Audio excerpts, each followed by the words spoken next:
Hi friends, welcome to Chandini Niha channel. ఈరోజు నేను vegetable biryani చూపిపోతున్నానండి.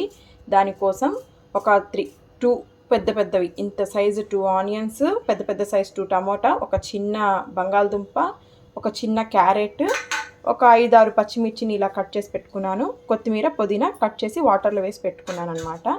దీనికి ప్రాసెస్ చేసేద్దాం. బౌల్ పెట్టుకున్నానండి. ఇప్పుడు దీంట్లో ఆయిల్ వేసుకుందాం. 3 స్పూన్స్ ఆయిల్ వేస్తున్నాను.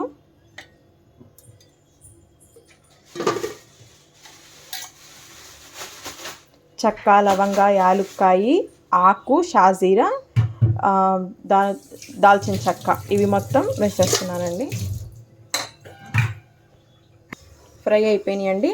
ఇప్పుడు మనం సన్నగా కట్ చేసి పెట్టుకున్న ఆనియన్స్ ఉన్నాయి కదా, అవి వేసేసుకుందాము.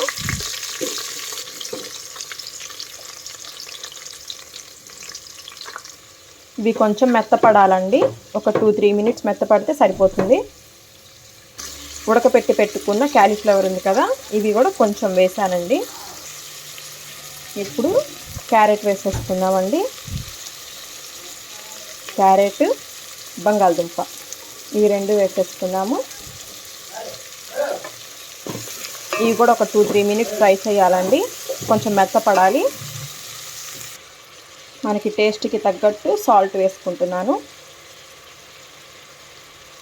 1.5 స్పూన్ వేస్తే సరిపోతుందండి. సాల్ట్ వేస్తే ఏమవుతుందంటే త్వరగా మగ్గుతాయి అన్నమాట.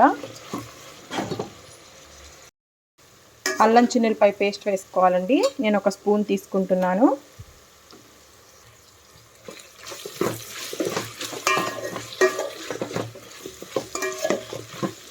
ఒక 2 మినిట్స్ ఫ్రై చేసుకోవాలండి ఇది కూడా. ఇప్పుడు మనం కట్ చేసి పెట్టుకున్న టమోటాలు ఉన్నాయి కదా, అవి కూడా వేసేసుకోవాలి. టమోటా, పచ్చిమిర్చి కూడా ఉన్నాయి కదా, అవి కూడా వేసేసుకోవాలి. ఈ మొత్తం ఒక 3 మినిట్స్ కుక్ అవ్వాలండి. టమోటా మెత్తపడే వరకు కుక్ అవ్వాలి.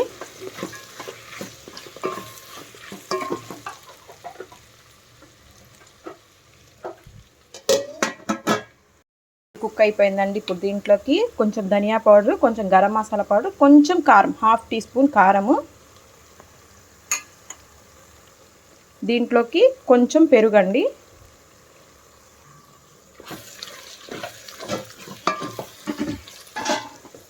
ఒక 2 మినిట్స్ అండి, ఎక్కువ అక్కర్లా, ఒక 2 మినిట్స్ కుక్ చేస్తే సరిపోతుంది.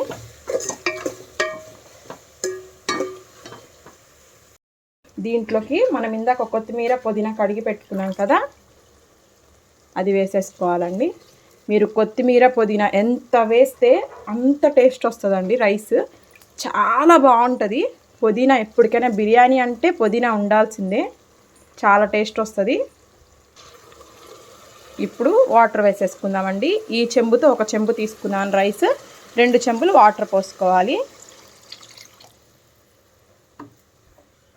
ఈ చెంబుతో ఒక చెంబు తీసుకున్నానండి రైస్, 2 చెంబులు వాటర్ తీసుకున్నాను. ఒక 2 మినిట్స్ వాటర్ బాయిల్ అవ్వాలండి. బాయిల్ అయితే అప్పుడు మంచిగా ఉంటుంది, రైస్ కూడా బాగా ఉడుకుతుంది. నేను రైస్ ఒక 1/2 అవర్ నానబెట్టి పెట్టుకున్నానండి. 1/2 అవర్ కాకపోతే ఒక 1 అవర్ అయినా నానబెట్టుకోవచ్చు, మంచిగా ఉంటుంది రైస్. బాస్మతి వేయట్లేదండి, మా నాన్నగారికి ఎందుకో బాస్మతి అంతగా నచ్చదు, సో నార్మల్ రైస్తోనే చేస్తున్నాను రైస్. పొంగు వచ్చేసిందండి. రైస్ని ఇలా వార్చి పెట్టేసుకున్నాను. ఇది కూడా వేసేసుకోవాలి ఇప్పుడు.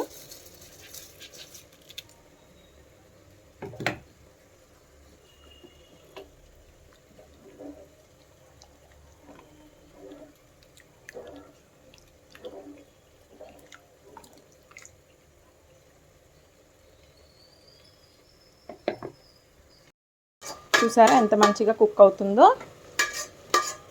ఇంకొక 5 మినిట్స్ అండి. ఇప్పుడు 3 మినిట్స్ అయిపోయింది, ఇంకో 5 మినిట్స్. నీళ్లు మొత్తం ఇంకే వరకు కొంచెం సిమ్లోనే పెట్టుకోవాలండి, ఎందుకంటే మళ్ళీ మాడుతుంది. కుక్ అయిపోయిందండి. కరెక్ట్గా 10 మినిట్స్ పట్టింది అంతే. చాలా మంచిగా కుక్ అయింది. చూసారా ఎంత విడివిడిగా ఉందో చూసారా. మీరు కూడా ఒకసారి ట్రై చేయండి నేను చెప్పిన ప్రాసెస్లో. టేస్ట్ చాలా అంటే చాలా బాగుంటుంది. చిన్నపిల్లలు కూడా చాలా ఇష్టంగా తింటారు. మన ఛానల్ని షేర్ చేయండి, లైక్ చేయండి, సబ్స్క్రైబ్ చేయండి. Thank you. Bye bye.